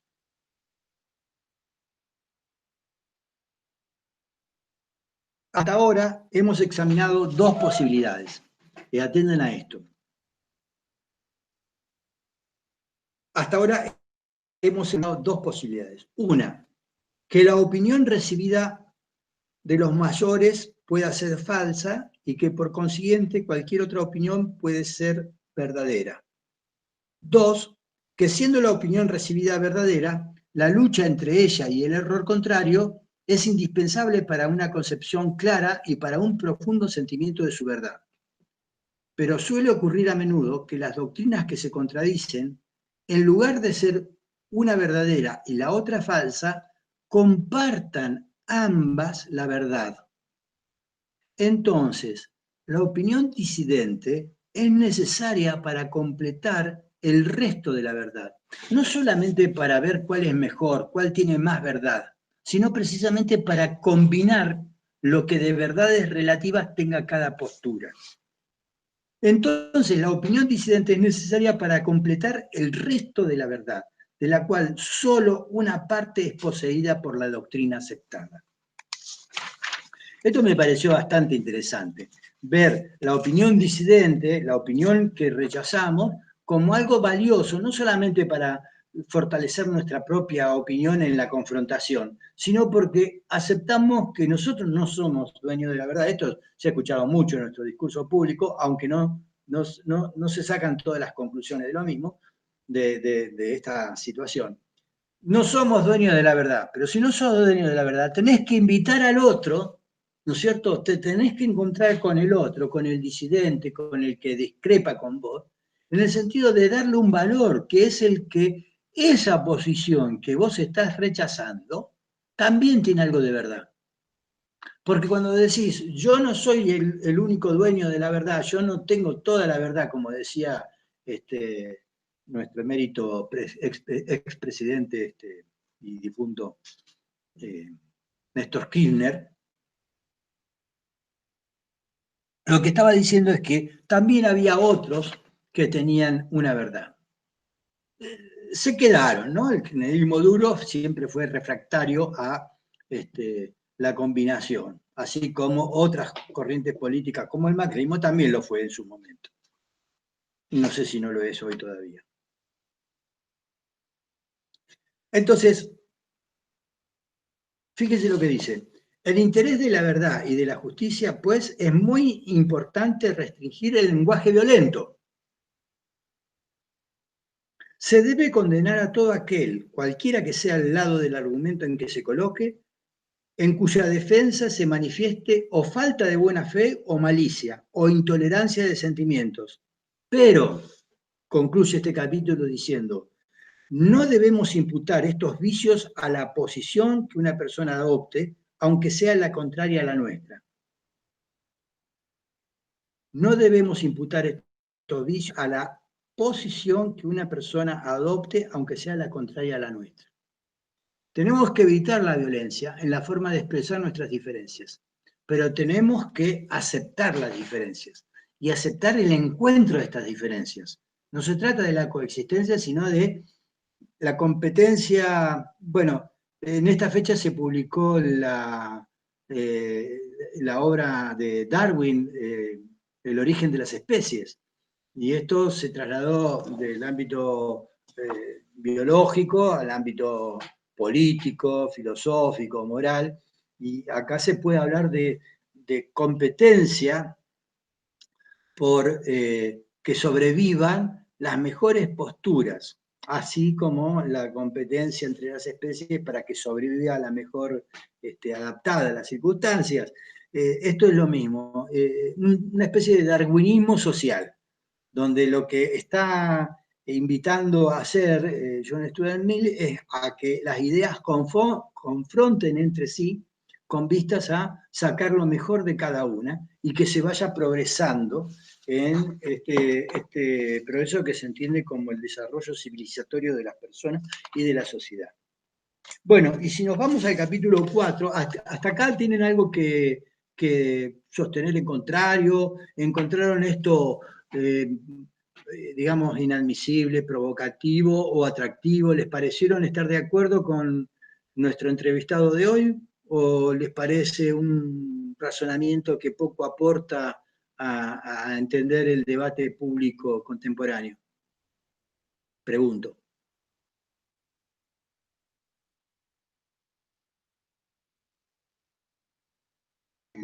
Creo yo que por ahí es algo que hoy no se implementa tanto, como decías antes, de que por ahí nos encerramos en nuestras opiniones, por ahí esto que plantea de llevar a que nuestras opiniones también sean debatidas y escuchar las opiniones contrarias como para enriquecer la opinión, por ahí es algo que hoy en día falta bastante en mi opinión. Uh-huh. No sienten ustedes que nosotros, cada uno de nosotros, piensen en ustedes mismas, en ustedes mismos, no sienten que somos, que le tenemos miedo al encuentro, a la discusión con el otro? Sí. Y no puede ser en parte que le tenemos miedo. No, por ejemplo, Jean no le tiene miedo. Pero yo a veces sí temo la discusión porque me encuentro con que el que debate no siempre tiene esa buena predisposición a la mutua persuasión. Tienen ideas preestablecidas y la discusión inmediatamente adopta el tono. Hoy en día no hay gente abierta a la discusión. Estoy de acuerdo, Inchausti, María. Creo que es lo que más enriquece. María, sí, claro que es lo que más enriquece, pero nosotros no encontramos riqueza en el debate. Encontramos una oportunidad para la lucha. Me pasa con amigos que son kirchneristas, pero no puedo discutir con ellos porque inmediatamente es como una especie de, ¿cómo te puedo decir? De lucha, de lucha. Nadie se pone a discutir a ver cómo podría ser esto, dudando, por ejemplo. Igual creo que es más de lo mismo, como cada uno está muy aferrado a su posición, no sé si no está abierto al debate en sí, sino no está abierto a la posibilidad de que el otro piense distinto, y ahí va, creo, lo de la tolerancia, o sea, se sabe que hay ciertas cosas que no se pueden discutir, no porque no, o sea, hay distintas visiones, pero no se puede discutir porque enseguida se va esa pelea, digamos, como que no hay tolerancia. Sí, y no hay humildad. Bueno, acá estuvo muy rico, mientras hablaban algunos de ustedes, Norberto decía, se debate mucho desde el agravio o sobre la desacreditación del otro. Claro, el debate se desplaza al agravio personal, al agravio de la persona, y no al argumento. No vamos al argumento, a la discusión argumental de la cuestión. O nos fugamos hacia el pasado, siempre discutiendo lo que pasó, lo que hizo el otro, lo que sucedió antes, y respecto a lo cual uno parece no tener ningún tipo de responsabilidad.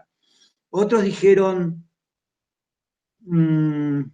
claro, Azul dice, tomando a Mill, hoy muchos van al debate creyendo que cada uno tiene la verdad absoluta, sin predisposición a escuchar, porque claro, si vos crees de entrada que sos el poseedor de una verdad que no tiene discusión, es que no vas a estar interesado en discutir con nadie. Es más, y si además tenés una concepción un tanto autoritaria del poder político y tenés la suerte de estar en el poder político, no tenés necesidad de convencer a nadie.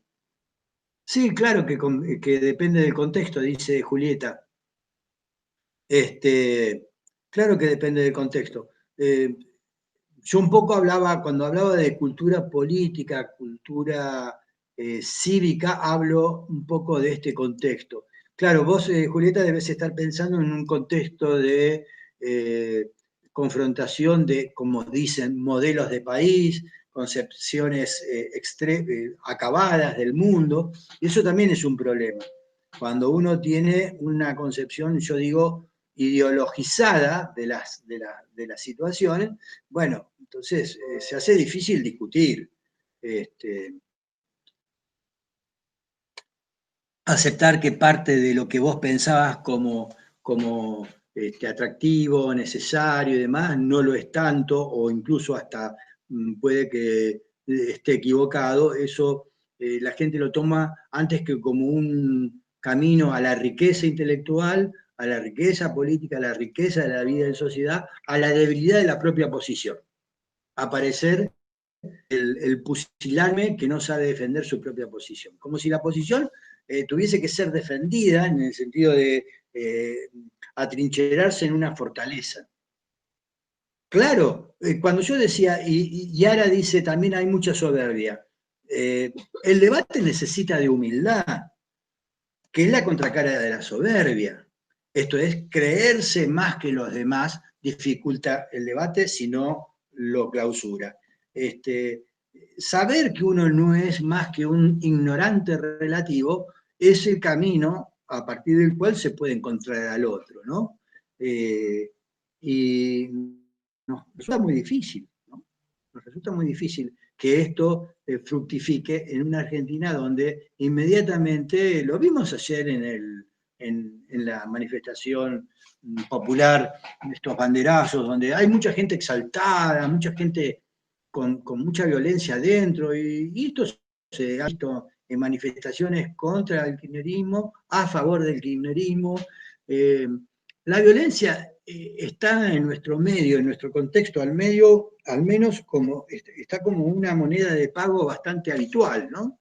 Enseguida podemos derivar una discusión a recursos violentos para resolverla.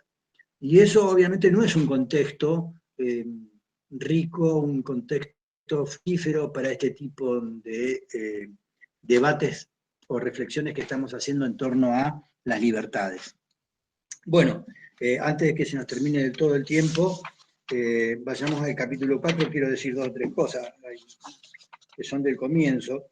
¿Cuál es el límite justo entonces, si es que es posible hacer un límite entre la soberanía y el individuo? Dice algo así como que todos aquellos que reciben la protección de la sociedad le deben algo por este beneficio. El simple hecho de vivir en sociedad impone a cada uno cierta línea de conducta hacia los demás. Esto es muy interesante de pensar más allá de Mill, porque en una sociedad donde parte de esa sociedad se ve excluida, se ve sometida, se autopercibe como dejada de lado por parte de la sociedad misma, el tipo de conducta que piensa que debe tener para con los demás no sigue los mismos patrones que tenemos aquellos que nos sentimos incluidos, reconocidos, medianamente amparados por esa misma sociedad. Y entonces tenés al tipo que roba, al tipo que asesina, al tipo que, al que engaña, al que se mueve de otra manera. Y en muchos casos se debe a que la sociedad se debe a individuos que han abandonado la sociedad, pero que la sociedad los abandonó antes que ellos hubiesen abandonado la sociedad. Se produjo un abandono recíproco, pero con mucha mayor responsabilidad por parte de la sociedad.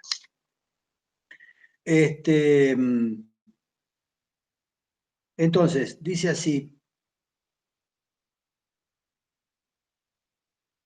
la conducta que consiste primero en no perjudicar los intereses de los demás, o más bien ciertos intereses, que sea por una disposición legal expresa, que sea por acuerdo tácito, que deben ser considerados como derechos. Segundo, asumir cada uno su parte, que debe fijarse según un principio equitativo de los trabajos y sacrificios necesarios para defender a la sociedad o a sus miembros de cualquier daño o vejación. La sociedad tiene el derecho absoluto de imponer estas obligaciones a quienes pretenden eludirlas, ¿no? Entonces, imponer el respeto de todos hacia todos y, digamos, el que todos asumamos parte de la carga de responsabilidades que nos implica el vivir en sociedad.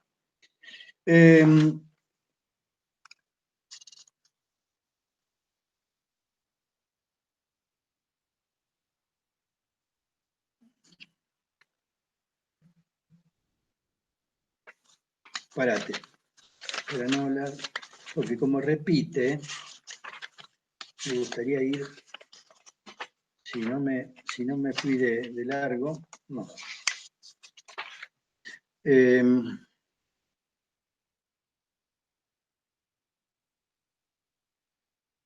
Entonces, el límite es este.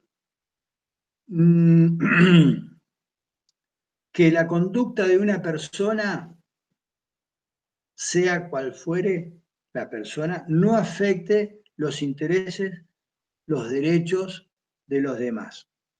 Mientras esto no ocurra, ni el Estado ni la sociedad pueden intervenir. Si esto ocurriese, entonces la intervención sería legítima.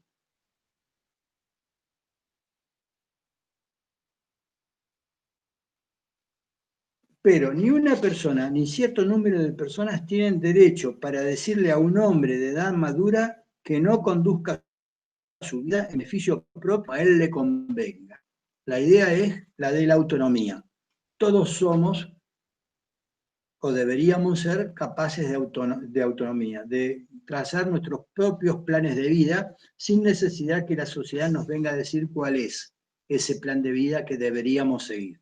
Ni la sociedad ni el Estado. Aunque obviamente el Estado y la sociedad influyen en cómo percibimos nuestras posibilidades de trazar nuestros planes de vida, o a veces influyen de manera determinante para que no tengamos los elementos suficientes para trazar nuestros planes de vida así, de esa manera autónoma, como decíamos. Y bueno, claro, admite nuestro pensador que el mal que una persona se haga a sí misma puede afectar seriamente en sus sentimientos y en sus intereses, no solo a los que son sus próximos, sino también en grado menor a la sociedad en general. Pero no obstante eso, la sociedad no tiene permitido intervenir en la vida de esa persona. En resumen, donde quiera que haya daño o peligro de daño para un individuo o para el público en general, el caso no pertenece ya al dominio de la libertad y pasa al de la moralidad o de la ley, o al de la ley. Pero acá hay algo interesante, no sé, a mí me parece interesante. En resumen, dice, donde quiera que haya daño o peligro de daño. Pero entonces estamos presuponiendo que alguien puede dañar a otro, y ya no estamos hablando de un daño efectivo, sino de prevenirlo. Y en esa prevención, ¿quién define entonces si la persona efectivamente iba a dañar o no a otro? Me dejó ahí un poco dubitativo eso.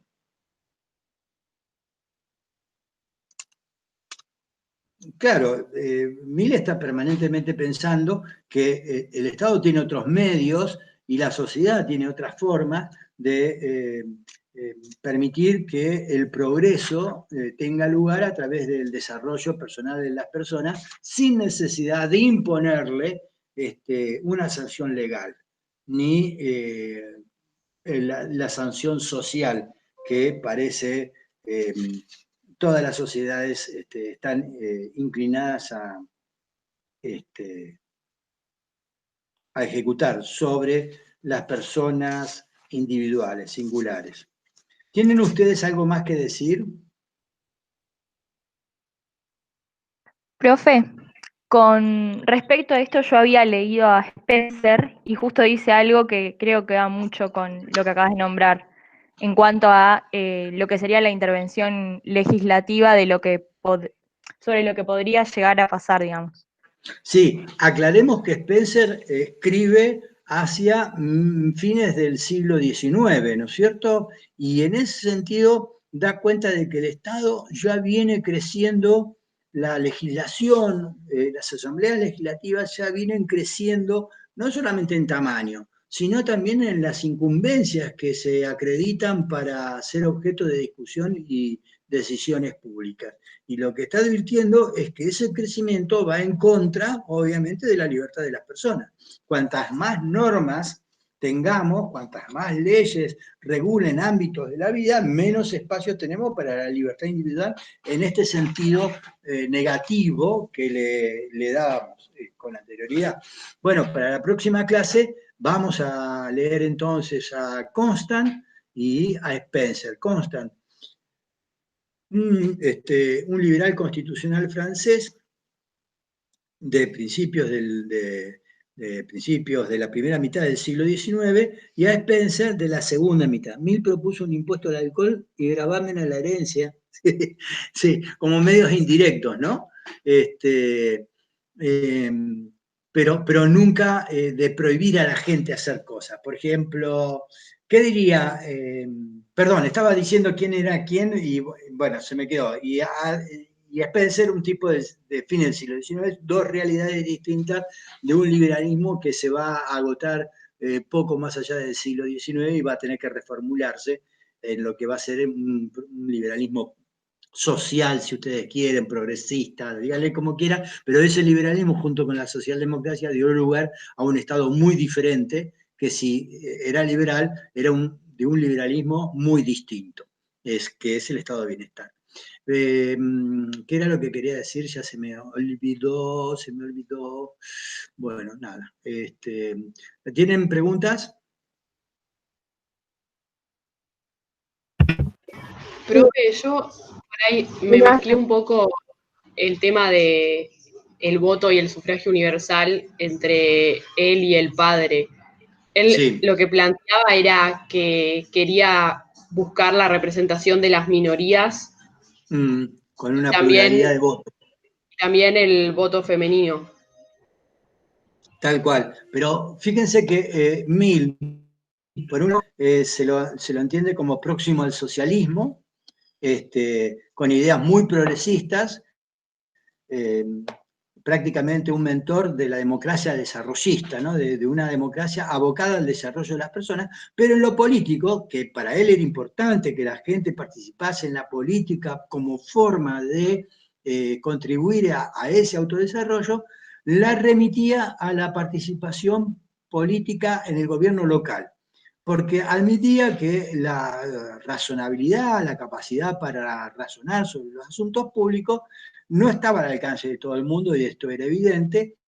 Por lo tanto, si se equivocaban, que se equivocasen en el ámbito local y no en el ámbito nacional.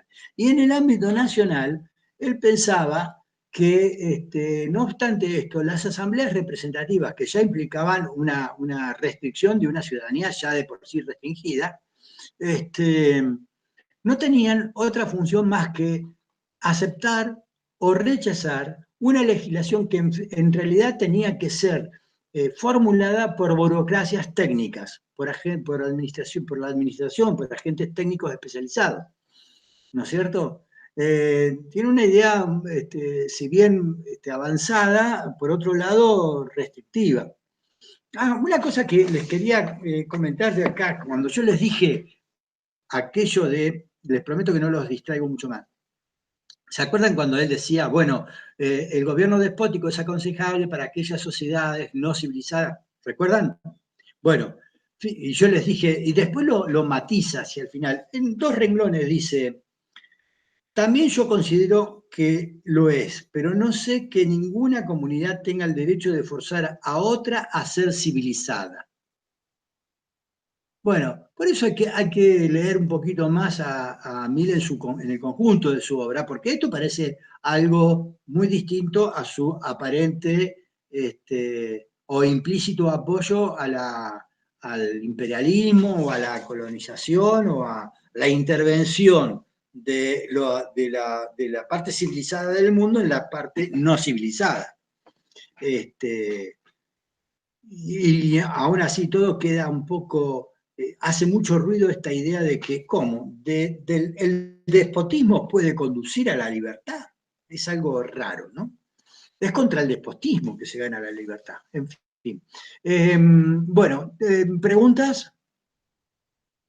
Si no tienen preguntas, son 17:58, yo voy a dar por terminada la clase de hoy y cuando esté disponible ya la voy a subir al enlace directo al Drive y con ustedes no, con Historia de las Ideas no lo hice todavía, lo voy a subir también al canal, inauguré un canal de YouTube para que puedan bajar ustedes las clases si les interesara, ¿no? Obviamente, porque ustedes no tienen permiso de edición, lo retiré en teoría política y acá nunca lo hice, porque nadie me lo pidió, porque alguien metió la pata y borraron todas las clases y después fue un bardo para mí que no entiendo, pero las pude recuperar y entonces le quité el derecho de edición y inauguré el canal de YouTube, no porque quiero un canal de YouTube, sino porque desde ahí ustedes las pueden bajar si quieren.